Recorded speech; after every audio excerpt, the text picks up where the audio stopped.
Coming back to the second meeting of state parties to the TPNW, Kazakhstan is gonna be president for the next meeting of state parties. And in the process of preparing for this conference, are young people like us gonna be included in the policy making and decision making of this conference?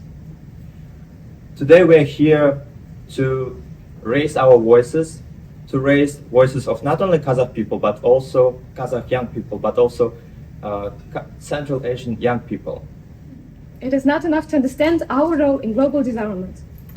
Kazakhstan was one of the first countries to voluntarily give up nuclear weapons, and it was a young country that just had the independence, located between two nuclear-owned states. And also in a very unstable situation, but still we did it. We made our choice to promote peace, not a nuclear threat. I believe Kazakhs can be leaders in the promotion of disarmament globally. The voices of survivors of nuclear tests should be heard, and the experience we have at the moment can be shared and should be shared. But before sharing the experience with others, we first should raise awareness among us within the country. How? I believe through education. Disarmament education and peace education should be part of the school curriculum and university programs. The experience of the Semey polygon should be a lesson on the destructive effects that nuclear weapons have on both humans and the environment. In essence, Soviet Union, but by its nature being an imperialist body, did not understand and did not realize the subjectivity of Kazakhstan, the value of this nature and this lands, and of course the lives of people living on this land. The dehumanizing view of Kazakhstan and its inhabitants has led to irreparable catastrophe of nuclear tests. And now I wanted to give the answer to the question why decolonial approach can help us to deal with these consequences. So first of all, I think the answer is in the memory policy.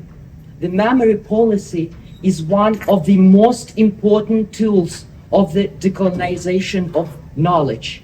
The memory of the horrors and consequences of nuclear tests forms the most important narrative that puts people who have suffered from the nuclear tests to the highlights. As yesterday one of my colleagues, Kashal, said, we have to understand that the decisions are always made by old men or old grumpy white men. And there are different perspectives, and we also have to go beyond very kind of heteronormative, very binary understanding as well in both domestic and foreign policies. And I think that yes, it's very hard with two very militarized countries, Russia and China, right, where even military education at schools very heightened, to kind of even talk about peace, because and what kind of peace we're talking about. I mean, a positive, negative peace. We see so many countries that have never even, recovered from many conflicts, and we see Kazakhstan having the example. Yes, we gave up the nuclear weapons. We had to build, not rebuild. We have to build new economy at that point of the history, and there were a lot of, as I usually say, orchestrating, right, between so many things, and it's not only Russia and China, but also the US, the UK from the other part. So I think that I would like to see a bit more feminist foreign policy, and I know that resistance to the word feminist, not only in Kazakhstan, but around the world, and so, yeah, and that's something that I would like to see. But we are the new generation of Kazakhstan who do not associate ourselves with the Soviet past, which means that when we come to power, something will definitely change. So when we come to the foreign policy of Kazakhstan, things will change. And I am so much eager to see how it will change, and I'm so proud to be a part of this change, actually. And I do believe that very good things are going to happen. The common argument that they use on the local levels is that many years have passed. why is it important to talk about something that happened so long years ago? We were living in the past. Let's go forward and stuff.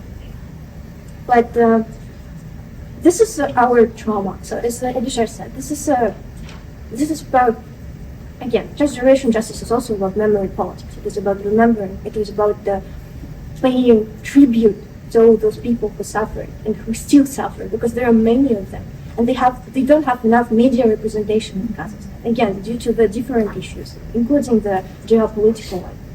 So, tying all of this, I do believe that transgenerational justice is important, and the fact that we are here, I am here, and Guillermo are here, survivors, the survivors of the nuclear testings, proves that it is very important to talk about it, and we are going to talk.